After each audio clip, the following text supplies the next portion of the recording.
Alright, so today I'm going to be going over the best undefeated fighters in the UFC. The qualifications will be resume, how you win your fights, how much you have proved yourself, how far can I see you going, how well-rounded are you.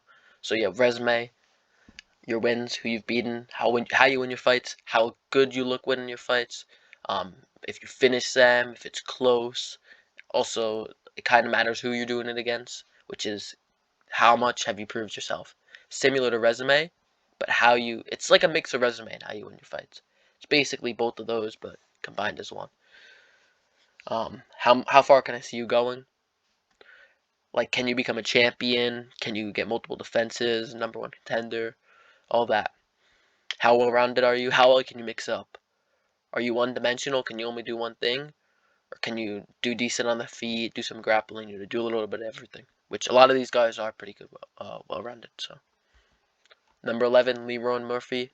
I don't know a lot about this guy. I'd be lying if I said I do. But I don't see that he's beaten anybody that good. He's the only person on this list with a draw. So, yeah. I don't know much about him. And he has a lot of canceled fights. I mean, maybe they're not his fault, but... And, yeah, I see a split decision on here against Gabriel Santos, who I don't think he's anything special. Yeah, he hasn't proven himself much. He hasn't really beaten anybody. He is ranked though, so I put him on the list. And yeah, and also this isn't going to be every single undefeated fighter. This is just like notable people. Shara Magomedov. He just got a decent win against Bruno Silva. Bruno Silva is decent.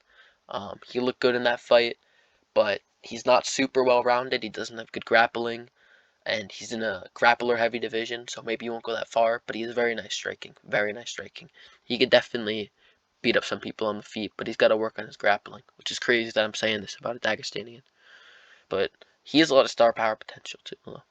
So, yeah. 9, Tatsura Taira. He hasn't really beaten anybody either. I did see some holes in his striking in his fight against Edgar Chavez. I'm saying his name like I know who he is. I don't know who he is, but I know he's not that good. He's 10-5.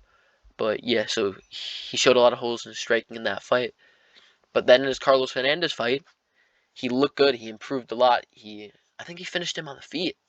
So yeah, he's improving a lot. He's young. He's 24.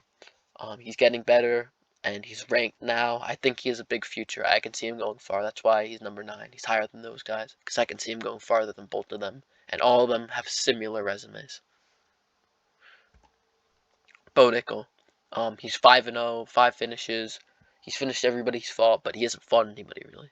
He beat Val Woodburn, who is undefeated, but on the regional scene against guys that aren't that good. And he beat Jamie Pickett, who isn't that good either. He hasn't really proved himself much, but I can see him going very far. I can see him becoming a champion. I know it's early to say this, but he has proved himself a lot, and I can see him becoming a champion. I really can. So, yeah, he does, on the resume and proving yourself part, he hasn't really done much, but I can see him going far. That's why he's higher than those guys. Muhammad Makayev, he's 10-0. All these guys are undefeated. I don't even need to say their record. But Muhammad Makayev, he just got a good win against Tim Elliott. He's starting to really prove himself. He does show a lot of holes in his game. He almost got submitted a couple of times in his fight before Tim Elliott. Looking at his Tapology right now, it was against Jalio Filio. That guy almost submitted him a couple times. So he does show a lot of holes in his games, but he's starting to prove himself, and I could see him just struggling a lot in these fights, but I could see him getting a win. I can see him picking up wins over a lot of top guys and becoming a top contender, which he already almost is, but I could see this guy fighting for a belt soon. Umar Nurmagomedov, he's 16-0, 9 finishes, 2 KOs, 7 submissions, 7 decisions. He should be number 6. My bad, I forgot to change that because I did a little last minute switch. But he's number 6. Forget this number 5. He's number fucking 6. But yeah, he hasn't really beaten anybody notable. He is ranked, and he almost had a fight with Corey Sandhagen. So he's getting up there. He's getting up there, and I could see him going really far, but he hasn't proven himself. He really hasn't proven himself against anyone that good. But I can see him going very, very far. He's a very good fighter. He has good striking. He's a Nurmagomedov. He has very good grappling. I could see him becoming champion. I really could. Ian Gary, He should be number 5. I know I did a little switch around. Because when I was looking at this guy's resume, it's a lot better than Umar, so I just had to switch him around. Even though I can see Umar going farther than him, it's just right now Umar's proven himself a lot more. But Neil Magny, Daniel Rodriguez, those are his two like notable wins. Both ranked people, so he's beaten 2 ranked people. So he's starting to come up, and I could see him fighting for a belt. I could see him maybe even becoming champion. I mean, he might be able to beat Leon. Leon, I don't think he beats Shavkat. I think there's probably no way he beats Shavkat, but Leon, it's possible that he could beat Leon. And the way he beat up Neil Magny was crazy. Like, what was that? My bad. But a 30-22? Something, or not 30-22. It was like 30-24. And I was saying my bad about the coughing. I'm a little sick right now. But yeah, 30-22, 30-24. Something that he beat the shit out of him pretty bad. So, yeah, and Daniel Rodriguez, he had a good head kick against him. He's looked very good in his fights in striking. He was able to defend Neil Magny's grappling. I think he'll be able to keep his fights on the feet and finish a lot of people or beat up a lot of people on the feet. So that's why he's number 5. This should be 5. It should be 5. I meant to put 5. I switched last minute. I switched him and Umar.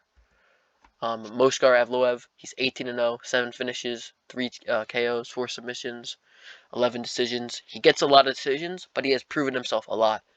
Like, if Volk wins, he doesn't really have anybody to fight. So I think he might be getting a title shot if Volk beats Ilya. He might be next in line. So, yeah, he just beat Arnold Allen. Diego Lopez ain't really anybody. Or, no, he is, but he was making his debut and everything. But if Diego Lopez wins in 300, man, he beats Sadiq Yusuf, then that will make him a top contender, or not a top. That will make him in the top 15. So there'll be another top 15 for Moskar. Dan Ige. So he has a couple decent wins. He just beat Arnold Allen, who was number 4 at the time. Now he's number 5. He's number 5 in the featherweight division. He's 18-0. So you have to put him over all those other guys. He's proven himself a lot more.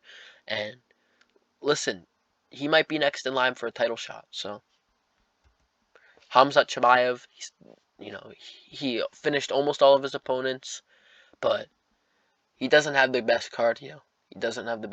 He could be in line for a title shot, depending on what happens with Dricus and Adesanya. He could be fighting for the belt next, but I just feel like the guys above him have a little bit more potential. I could definitely see Khamzat becoming champion, but I just don't know if he's better than the guys above him. But I think he's a good fighter. It's just he has a little bit of cardio issues. But he could definitely work on that. He has a lot of potential. Like, I wouldn't be mad if somebody put him number 1. I can understand it. These top 3 guys are all interchangeable for me. But yeah, Khamzat Chimaev, he's a great fighter.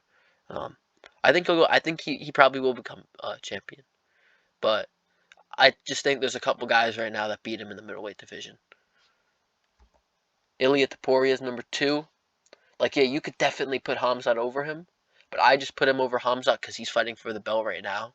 So he already has a scheduled fight for the belt. So if he wins that, he's already champion, and then he'll automatically be number 1 on the list.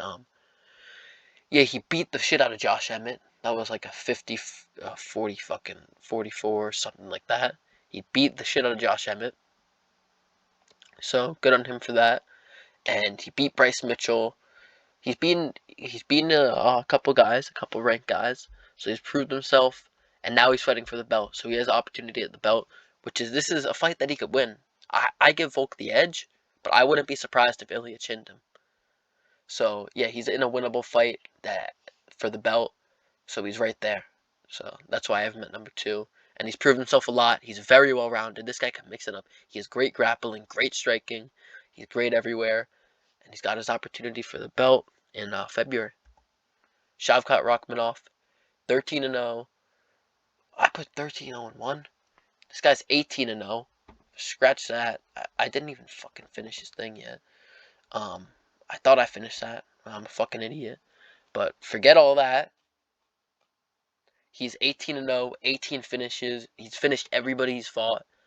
He's very close to a title shot. He's very close to getting a title shot. One fight away, or maybe he'll just fight the winner, Leon Bilal. I think this guy, I could see this guy becoming a champion with multiple defenses. That's why I have him at number 1, because he could become a champion with multiple defenses. I think he's the most potential out of all these guys. I think he's the most well-rounded. I don't know about most proven. Khamzat's probably the most proven, because he beat Usman, Gilbert Burns, but he has the most potential. I think he's the most potential. I think he's the most well-rounded. I think he's just probably the best fighter all around out of all these guys. Even maybe not Khamzat or Ilya though. That's the thing though. These top 3 are all interchangeable for me. So yeah, and forget these fucking statistics. They're all wrong. But anyways, that's my list. Let me know if you guys like it. Like, subscribe, comment, all that. 100%.